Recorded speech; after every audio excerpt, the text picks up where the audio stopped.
And I met this young lady, and she said, "Oh, I'm applying to work at the CIA." And so I guess by the end of the semester, she had been cleared, and so she came to work for the CIA. So I met her, we remembered each other. Well, she came right on, and in probably about 6 months, she was getting a promotion, and 6 more months, she ends up being my supervisor. Now, she didn't have any work experience, and the only education she had was Northern Virginia Community College. And so I didn't understand at first. And then there was another lady. I think I was like a 5. I had gotten my GS5, and then we went to GS7 slots. And so 6 months she got her 6, and 6 more months she got her 7. So I wanted to ask my boss, why am I not getting promoted? And he told me my work was not satisfactory. I said, well, what's not satisfactory about it? He said, well, you're getting behind. I said, okay, what do you mean behind? And so I said, well, because I was doing data input, so I know I could go in and count it. And the lady who had the job before me, she had only stayed there 7 months. And by this time I had been there 9 months.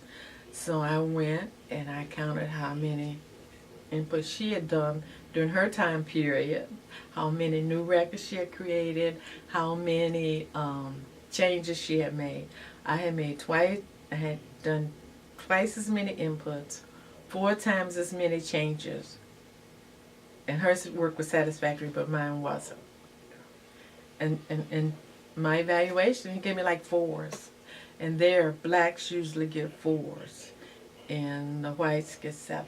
And this supervisor was so mean. I answered his phone if he wasn't there, so I would have to go put notes on his desk. So he was working on the other lady's evaluation when I was 7. He just left it on top of the desk so I could sit. I was so mad. And it's like, it's nothing, they say it's not good enough, and it's not good enough. And then I had a lady I worked with. She was awful. She would just come and scream at me at my desk, because I did logistics. And so, you're like the little, run and buy me this, run and get me this, do this, do this. And so that's okay. That's part of my spiritual gift, is to serve. And so I'm okay with that. And then she was telling me she wanted me to wear jeans to work out.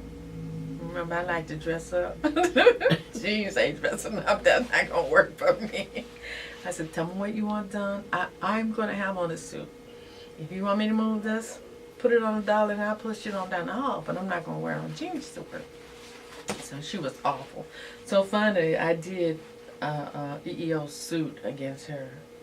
And I lost. My attorney went to court for me. And I should have gone.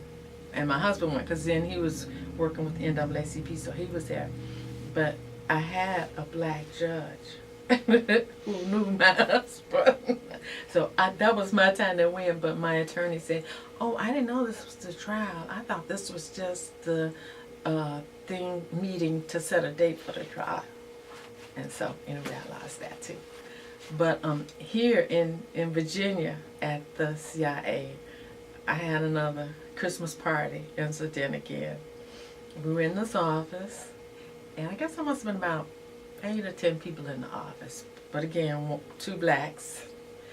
And so we were just doing our work, and all of a sudden, everybody was gone. And so the black lady said, Mary, we in here by ourselves. I said, yeah. Well, they had gone across the hall to have a Christmas party. We were not invited. And we were there with the security stuff, and so we couldn't go out and take 2 hours. I said, see, this is so wrong and so different.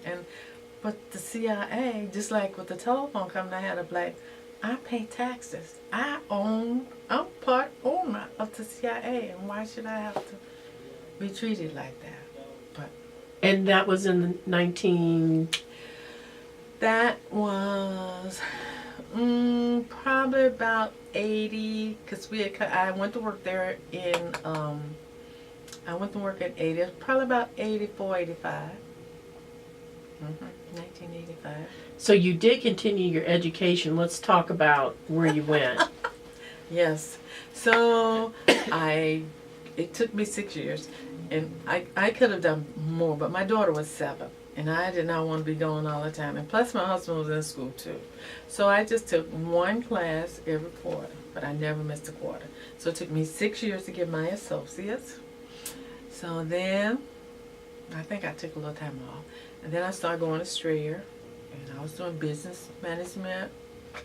Yep, and applied. And so I graduated. I saw my certificate not too long ago. I got 86, and then it couldn't have been 92. Might have been 95. It was 95. I got my bachelor's. Because when I got my bachelor's, my little kid who was 7 got her bachelor's. We got them like I got mine at Strayer. Mine was on Sunday. No, mine was on Saturday, and hers was on Sunday. And then we both got our masters the same year too. And so then I said, well, I'm gonna go on to get me a doctorate. You going? She said, no, I'm not gonna do that. And so now she is finishing up. Now I got my doctorate in 2010, and so now she's getting a second master's because she wants to teach. And so And where did you get your PhD from? well, actually, it's called it's DMin. The PhD means that you can teach whatever the field is. And doctorate of ministry means they teach you how to practice, how to be. And so what I have is a DMin. I have an associate's from Nova, a bachelor's from Strayer, a master's of divinity from Howard, and then the doctor of ministry from it just left me right next to American Wesley Theological Seminary. Yeah. Well, I think your mother would be proud of you. Yeah. Well, my mother, she is. She's still here. She's Okay, still living. good. So did it change what happened with the CIA? Did it ever get any better? No, because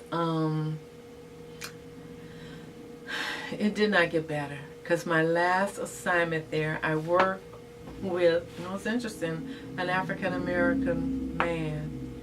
And, well, actually, what he did was his wife sold products, and he asked me to buy some, and kind of twisted my arm. So my husband would kill me if he knew about $90 worth of that stuff. Supervisors aren't supposed to do that. And so one of the other guys in the office found out about it, and he told. And so this guy said, you just because of you, I'm not getting my 15. So it wasn't. I never did well at the agency. And I was thinking about, because my training is to be a hospital chaplain, and I said, maybe I go back to the agency and be a chaplain, and then I could fly overseas to sites. Mm-hmm. And my girlfriend said, I was talking to one lady, she said, yeah, and they'll send you right over to Iraq. They won't send you to no nice place. I said, that's right. I'm not going to do that. So, but the thing was, I felt like I got my education.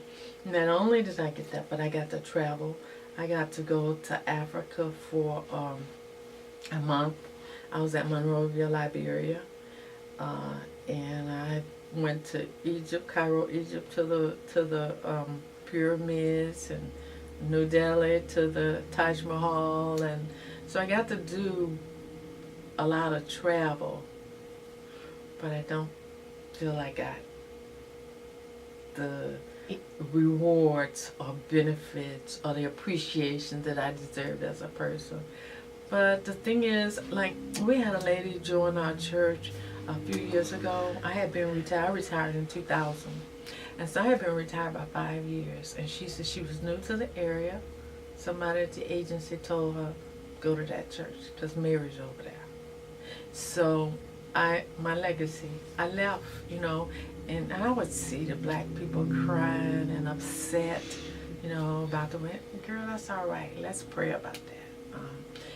And so busy helping people, the agency had a program where if all you needed was 1 year to graduate, they let you off for the whole year. And they would give you your salary, your tuition, your books, and everything. So I'm so busy telling this friend of mine about it. I said, girl, you got to go to school, and if all you need is a year. I applied for the program. She applied for the program. She was black. She got it. So then the next year I applied and I got it. So even though, I had the bad treatments, I know God was there. And while I was there, I booked, being in logistics, I could book rooms. I booked the lunchroom, and for months and months and months, a conference room. I had a prayer group come in on my lunch hour. So I just, there were bad experiences. I feel like I should be better off. But when I look at the benefits, all part of God's plan. Yeah. So you and your husband became active here in Fairfax County with the NAACP. Let's talk about some of the things that you did to help equality. Like you started the Concerned Black Parents Group. Can you talk a little bit about that? Yes, well, that kind of was my personal vendetta, because our older daughter, the one who went to Hopkins, she was in advanced classes. She had really good grades. She didn't get a scholarship.